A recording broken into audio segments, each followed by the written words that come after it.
we'll guide you through how to choose a Wix website template. If you find this helpful, consider subscribing and liking the video. First, go to the Wix website and log into your account if you're not already signed in. Once you're on the Wix dashboard, look for the Create New Site button, usually located at the top right corner. Click on that, and you'll be taken to a page where Wix asks about the type of website you want to create, like a blog, portfolio, or online store. This helps Wix suggest relevant templates, but you can also browse all templates if you prefer. Next, you can select Choose a Template to explore the wide variety of designs available. You'll find categories on the left side, such as business, photography, or blog, to narrow down your search. Click on any category that fits your needs to see templates that are tailored for that specific purpose. As you scroll through the options, you can use the preview feature by clicking on View to see how the template looks in detail.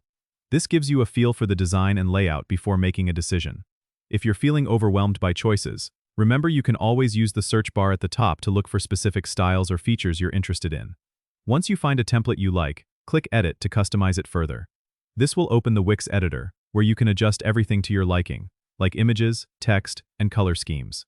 You can also switch templates later if you change your mind, so don't stress too much about making the perfect choice right away. Don't forget to subscribe and comment if this helped you out.